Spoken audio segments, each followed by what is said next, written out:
The anime begins with Kanan, the daughter of Beelzebub, the archdevil of gluttony, who had suddenly grown bored of the food in the demon world. Yearning for something new, she asks her father for permission to visit the human world, where she can feast on what she considers the most exquisite delicacy, human souls. Beelzebub agrees, but warns her to be careful of the angels she might encounter. Kanan, however, simply smiles and reassures him that everything will be fine. After arriving in the human world, Kanan enrolls at Huhan Academy. With her striking beauty and sharp intellect, she effortlessly wins over both students and teachers, eventually rising to become the head of the disciplinary committee. And now, as she looks over the academy, Kanan can't help but smile, because from now on, this place will be her ranch, and everyone in it will be her livestock. Then one day, while Kanan observing the students from the window, she suddenly got hungry. Even though she wanted to wait a little longer for their souls to become more mature, she thought it wouldn't hurt to eat just one. Just then, she noticed a student with a rare soul, brimming with vitality, which made her drool. Unable to wait any longer, she used her magic to lure him into a classroom alone with her. There,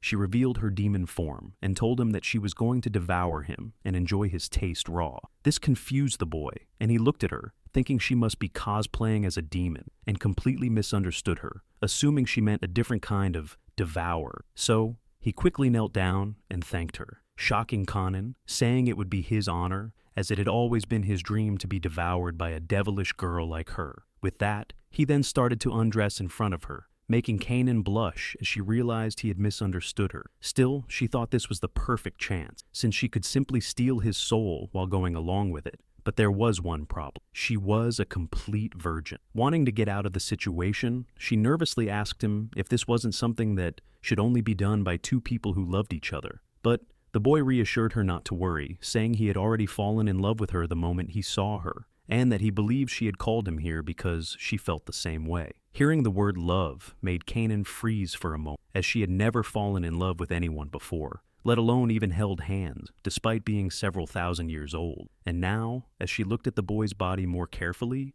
she realized he might just be her type. Looking at her flustered face, the guy then apologized, thinking it must have been too much. So, he suggested that they start by dating first, which Kanan nervously agreed to, only to regret it later, as she asked herself what kind of crazy contract she had just made. By the way, the guy's name is Yuji, who is also a complete virgin. Later, he told his friend Masurao about it, who found it hard to believe that someone like him could find a girlfriend. Curious, she asked him how far they had gone, and whether they had called each other by their first names yet. This surprised Yuji, making him realize they hadn't done that. So, he decided to confront Kanan afterward, asking her to call him by his first name from now on, since they were now dating. This confused Kanan, as she didn't understand why he was so worked up over something as simple as a name, though she found it adorable. However, just as she was about to call his first name, she suddenly became embarrassed and couldn't get a single word out. Still not wanting Yuji to notice, she quickly made an excuse. If he wanted her to call him that so badly,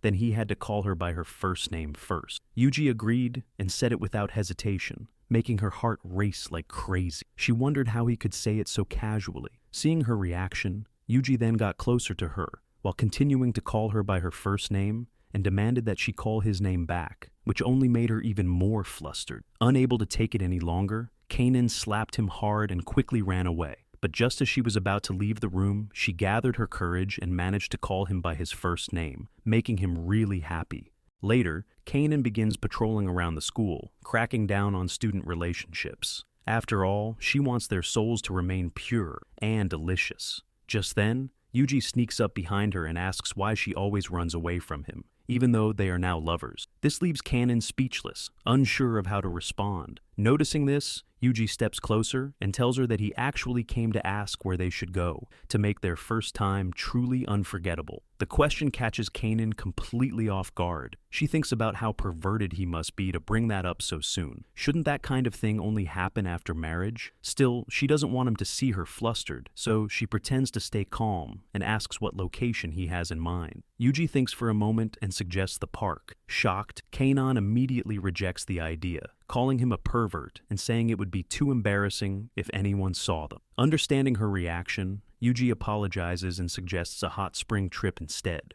which Kanan rejects him again, calling him a dummy and saying their first time should be somewhere private, like a bedroom or something. Only then does she realize that Yuji was actually talking about where their first date should be. Embarrassed by the misunderstanding, Kanan quickly runs away. After the school ends, Yuji comes to meet Kanan again and asks her to walk home with him. Kanan agrees, thinking this time she will finally put him in his place. However, little does she know, it is harder than she expected. Just walking side by side with him makes her heart race non-stop. Seeing this, Yuji becomes confused and doesn't know what is going on, so he offers his hand, suggesting they should stay even closer. This makes Kanan blush even more because, according to what she knows, holding hands might somehow lead to pregnancy. Still, she doesn't want to refuse, afraid he might think she's inexperienced. So, she comes up with another idea. She decides to tie his hand and hold the leash, thinking it's basically the same as holding hand. Yuji agrees and even enjoys it. He misunderstands her, believing she wants to keep him by her side so badly that she'd go this far to control him. That only annoys Kanan more, since that wasn't her intention at all. Embarrassed, she suddenly runs off, forgetting that she's still holding the leash,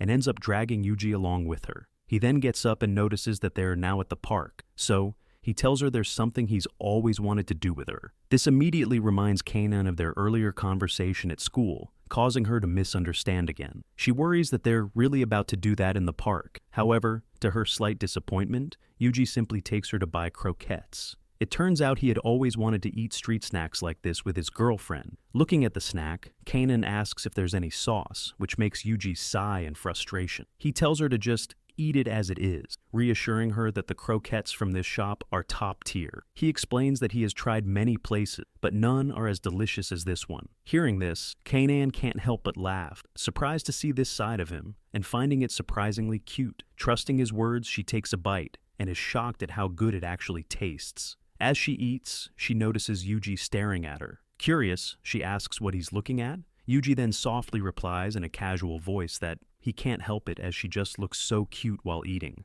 making her blush once again. A few days later, Kanan's father began to worry about her, so he asked Ami, Kanan's most devoted maid, to check on her, and she gladly agreed. Meanwhile, in the human world, Kanan had just woken up and was getting ready for school. Since coming here, she had been doing her best to adapt to human life to avoid suspicion, especially from the fake family she had brainwashed into believing she was their eldest daughter. However, there was one problem. She had to regularly reapply the brainwashing. Otherwise, they would slowly come back to their senses. Then, as Kanan stepped out of the house, she was surprised to see Yuji waiting outside to walk to school with her. She asked him how he even knew where she lived. With a smile, Yuji explained that he had gotten the address from their homeroom teacher, who already knew about their relationship. This left Kanan speechless. Still, she didn't want to be seen walking with him, so she suddenly ran off, afraid that someone from their school might see them together, only to quickly regret it as she became exhausted almost immediately, having forgotten how out of shape she was. Yuji quickly caught up to her and handed her a bottle of water when he saw how exhausted she was. Although she didn't want to admit it, she took the water anyway. But just as she was about to drink it, Yuji told her to leave some for him. This made Kanan panic, thinking he was trying to get an indirect kiss from her. So she quickly drank the entire bottle and told him to know his place, which only left him confused. Later, on their way, they ran into Kanan's maid. She was happy to see Kanan, but before she could properly introduce herself, Kanan quickly dragged her away to a private room and demanded to know why she was there. Ami cheerfully replied that she had come to serve her, though Kanan didn't believe her at all. Yuji followed them and asked who she was, prompting Kanan to sigh and explain that Ami was her family's maid and had been her personal caretaker since childhood. She then warned Yuji to stay away from Ami, saying she was dangerous. Apparently, Ami was a predatory succubus who had no issue with cheating, adultery, or illicit affairs. So, Kanan was certain Yuji would be an easy target for her. Sure enough, the moment Ami glanced at Yuji and sensed his rare soul, she immediately pinned him down, ready to get a taste of him right then and there. But Kanan stopped her just in time, firmly stating that he was off limits. After all, he was her boyfriend? This completely caught Ami off guard. She couldn't believe that Kanan, a 1,000-year-old virgin, actually had a boyfriend, especially a human. Now curious, she immediately started pressing Kanan for details, wanting to know just how far their relationship had gone. Flustered, Kanan nervously listed everything they had done so far, like eating croquettes in the park and calling each other by their first name. Hearing this, Ami froze, unable to believe what she had just heard. She wondered if Kanan was a little kid or something, and scolded her for making things so complicated, saying she should just make a move already. Then, leaning closer to Yuji, Ami teased that if Kanan took too long, she might just take him for herself instead. But to everyone's surprise, Yuji immediately rejected her, saying that Kanan was the only girl for him. This made Kanan incredibly happy. Still, Ami didn't seem to care, and casually said she wouldn't mind sharing. This left Yuji wondering if he had suddenly become popular, only for Kanan to get angry and tell him to get away from her. Then later, while patrolling the school, Kanan was shocked to see most of the students lying on the floor, completely exhausted. Panicking, she rushed to find Ami, only to discover her just about to kiss her teacher. Embarrassed, the teacher quickly ran away. After that, Kanan scolded Ami for trying to steal her prey. To Kanan, the academy was like her personal soul farm. She carefully looked after the students so they could grow healthy and develop pure souls.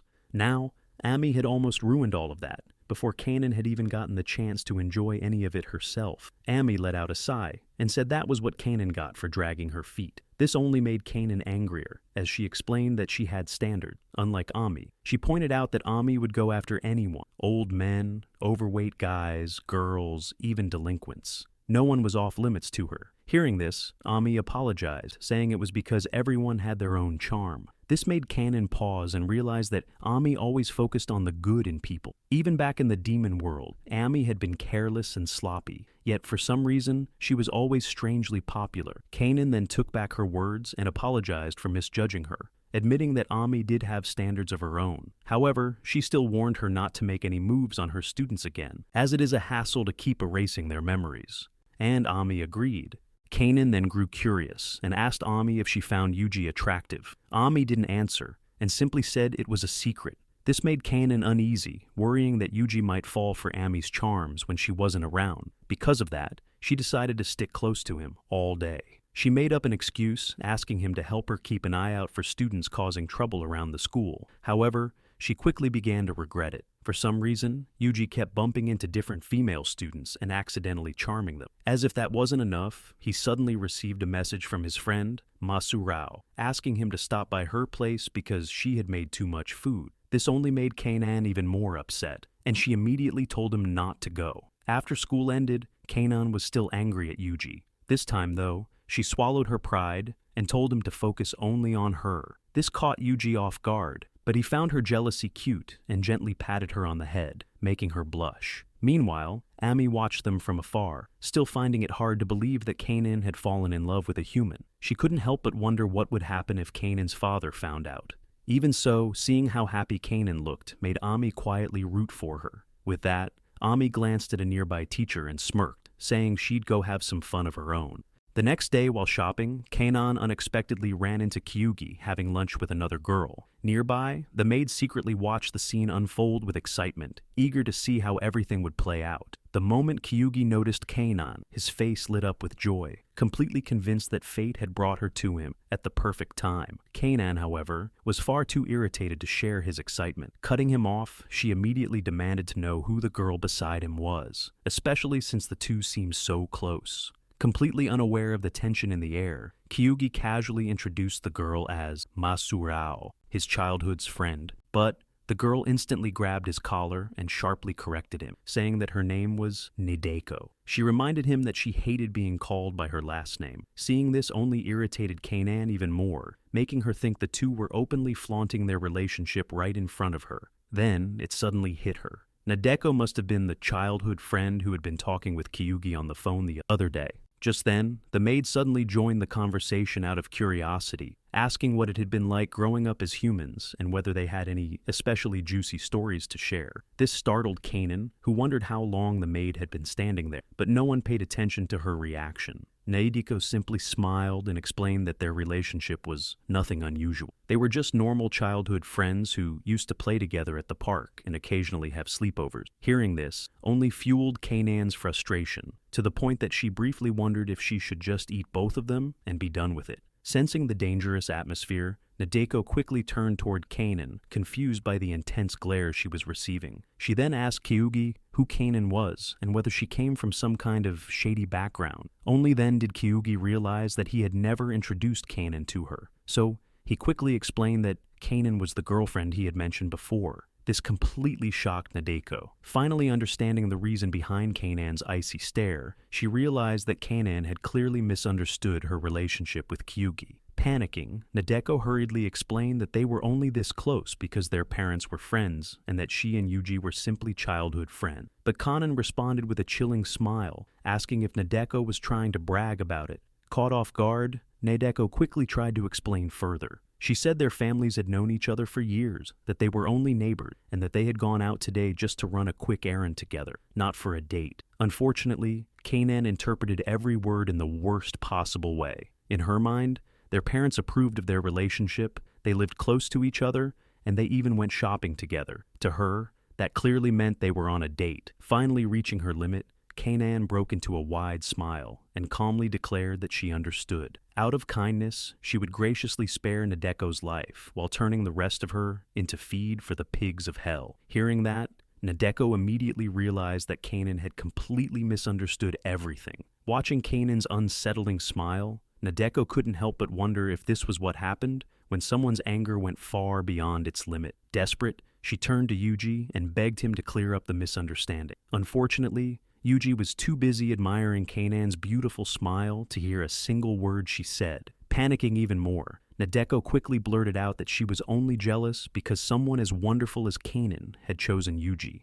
and that she hoped Kanan would become his wife someday. Hearing that, Kanan finally came back to her senses. Blushing shyly, she told Nadeko not to call her Yuji's wife because it was embarrassing. But then her expression suddenly turned serious again as she declared that she liked Nadeko for a lower life form. The words hit Nadeko surprisingly hard. Not even her own father had ever spoken to her like that before. And yet, for some reason, she felt something strange deep inside her begin to awaken. That night, Ami couldn't stop teasing Kanan about what had happened earlier, saying it had been fun seeing that side of her. Still, Ami admitted she was a little disappointed that things hadn't turned into a full-blown catfight. Kanan scoffed and blamed everything on Kyugi. Despite being bound by their lover's contract, he had gone and shared a meal alone with another girl. Hearing this made Ami wonder if it was really okay for Kanan to keep acting romantic with Kyugi like this. Wouldn't she become too emotionally attached to properly devour his soul in the end? Those words made Kanan freeze, as she had completely forgotten about that part. Still, Kanan quickly convinced herself that everything was under control. She then imagined herself in a boxing match with him, thinking that if she could tame him with her charms and lower his mental guard, she would eventually be able to make him offer his soul to her willingly.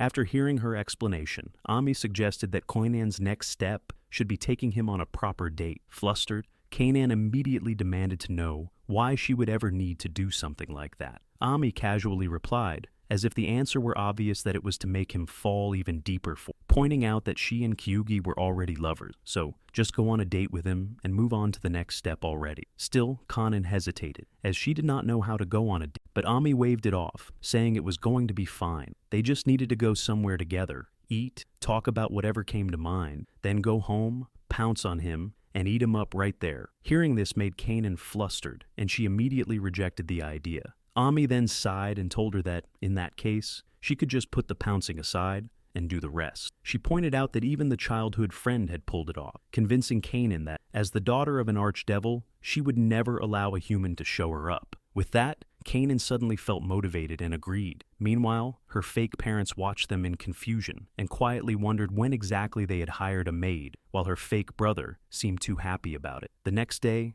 Kanan gathered her courage and tried to ask Kyugi out. Trying to play it cool, she mentioned that her schedule had an opening this weekend, so she would be free. However, the moment she was about to ask him, she stuttered and ended up asking him to go to a wrestling duel instead. Kyugi agreed and said he was looking forward to it, while Ami, who was watching nearby, looked completely disappointed. Having had enough, Kanan then stood up, got right in his face, and told him that what she actually meant was that she was asking him out on a date and that he should meet her at the station at 11 this weekend. After that, Kanan rushed out of the room, her heart racing like crazy, still unable to believe she had managed to ask him out. Meanwhile, Kyugi wondered if he was dreaming. Later, on the day of the date, Kanan took him to Sky Tower, the tallest building in Japan. This made Kyugi excited. Watching his reaction, Kanan smiled to herself, deciding to let him enjoy the moment while it lasted. Soon, he would be completely at her mercy, willingly giving her his soul. Her plan was simple: She wanted to use the height to trigger the suspension bridge effect, making Kyugi mistake his fear and racing heartbeat for love, causing him to fall head over heels for her.